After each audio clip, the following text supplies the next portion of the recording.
Welcome in to another Samuel's History Snips. It is America's Independence Day. Or is it? Have we been celebrating the wrong date for all these 250 years? Let's go through the history of how America gained her freedom, the events that spurred colonial discontent and eventually ignited the powder keg of war. It all started in 1756 with the 7 Years' War. This war that took place from 1756 to 1763 was between Britain and France to secure rule in Central Europe. Britain emerged successful, but the war was so expensive they sought to find some way to make up for the costs. In 1765, the British Parliament passed the Stamp Act to raise money to pay off the debt. They felt that the colonists should bear some of the expense, since the money would also be used to fund troops that were stationed in North America for their security. The act itself would require purchase of stamps to affix on legal documents, newspapers, playing cards, and other paper documents. Well, this didn't go over well because none of the colonists were part of the Parliament, so they didn't even get to weigh in on the matter. This understandably led to bitter, even hostile feelings, and sparked the now popular phrase, "no taxation without representation." Colonists organized and took part in many protests over the next several months, starting with legislative resolutions in 1765 and the Stamp Act Congress in October 1765, in which delegates from 9 of the 13 colonies drafted a Declaration of Rights and Grievances. When these formal avenues didn't work, organized groups took to the streets in mob protest.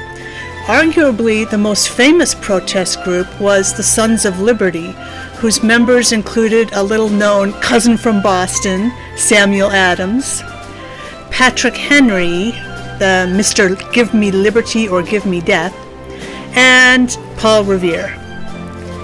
Warehouse destruction and home vandalization soon led Parliament to repeal the Stamp Act in March 1766, but they replaced it with the Townshend Act that applied taxes on essential imported goods, basically replacing one tax with another.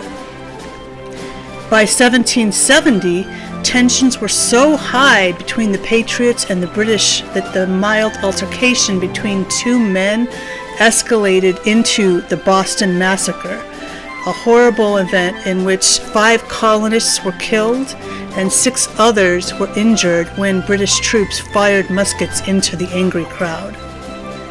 The next key moment in America's fight was a little event that became known as the Boston Tea Party. It took place in December 1773 and was originally referred to as the destruction of the tea, or the recent events in Boston. Kind of a we don't talk about Bruno kind of situation. The act was carried out by the Sons of Liberty, the aforementioned Samuel Adams and his friends, who had disguised themselves as Native Americans so they would not be recognized dumping the crates of tea overboard into the Boston harbor.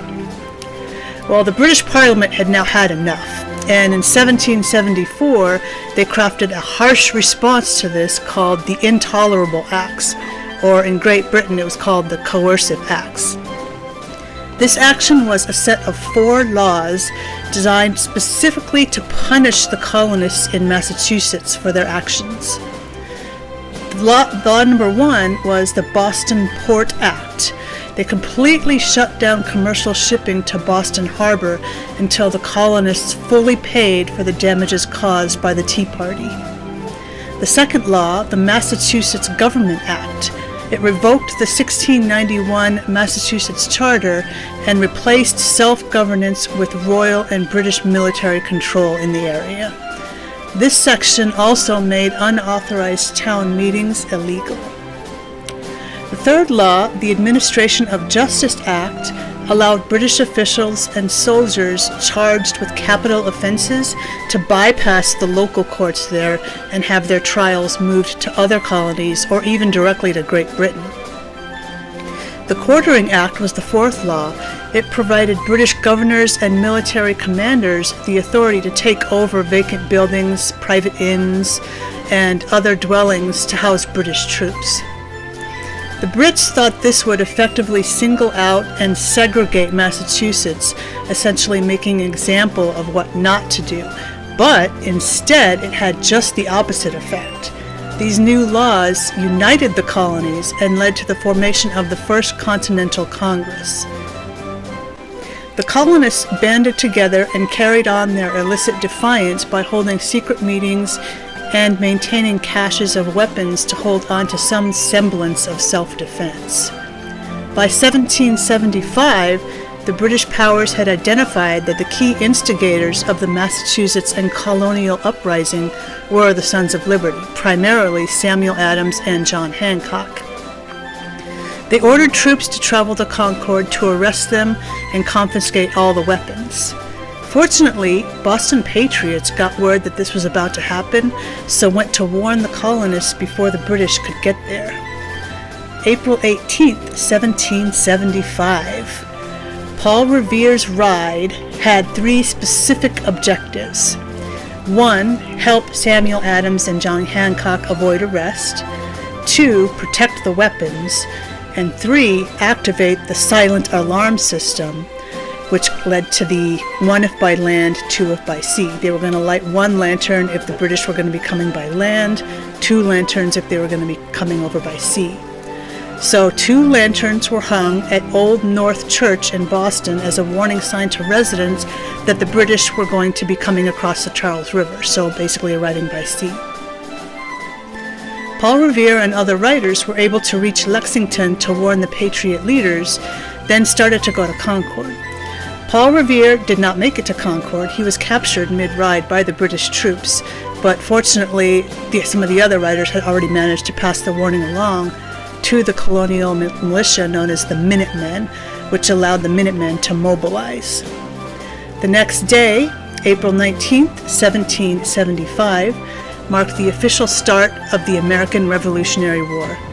The Minutemen, having received the news that the British were on their way, were ready to stand up to the troops as they arrived.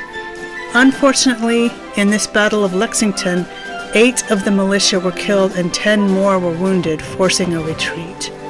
This retreat gave the British troops confidence to proceed to Concord to locate and collect the weapons and supplies. The colonials were more successful in this Battle of Concord. 400 faced off against 100 Brits and forced a British retreat this time.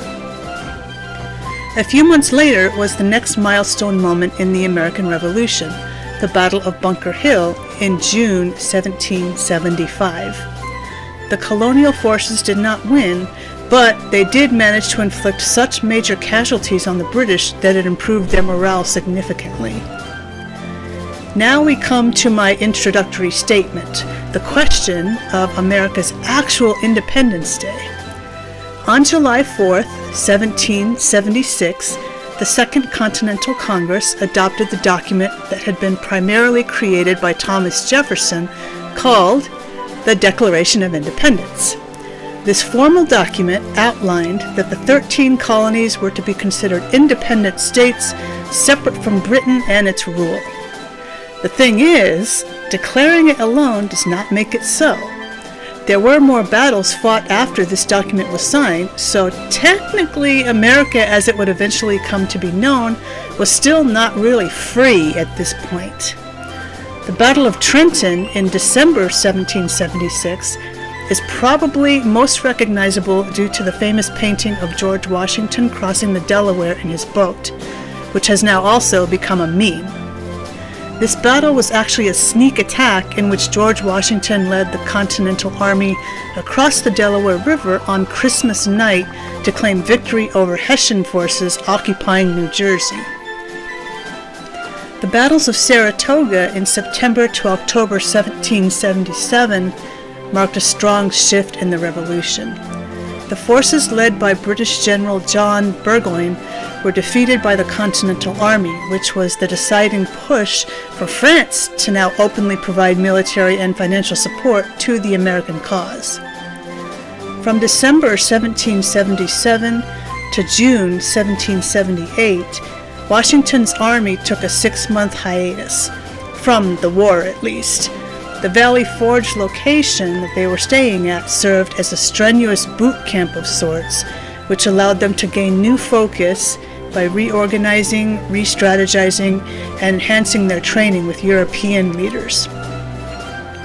With their fighting skills now fine-tuned, the Continental Army fought several more battles over the next few years, including the Battle of Monmouth in 1778 and the Battle of Cowpens in 1781. On October 16, 1781, the Continental Army, with the help from the French, finally secured a victory over the British at the Siege of Yorktown. The British sent their surrender negotiator over on October 17th, and by 2 p.m. on October 19th, the British and Hessians were being marched away without honors. This last battle of the American Revolutionary War is what definitively secured American independence. So, could our actual Independence Day be October 19th, 1781? Not so fast. Sure, the Americans had defeated the British in battle, but surely we would need it in writing. Enter the Treaty of Paris. In September 3rd, 1783, representatives of Great Britain and the United States met in Paris to sign the treaty to end the war. Unlike the Declaration of Independence, this document was one in which both America and Great Britain acknowledged American independence. So, what do you think? Does this make September 3rd, 1783, America's true Independence Day? Or are you sticking firm to July 4th, 1776? Comment below and let me know your thoughts. How much of this history did you know before this video? Hope you enjoyed this Samuel's History Snips. Please click like and subscribe and share this video to pass on the fun. See you later. Bye-bye.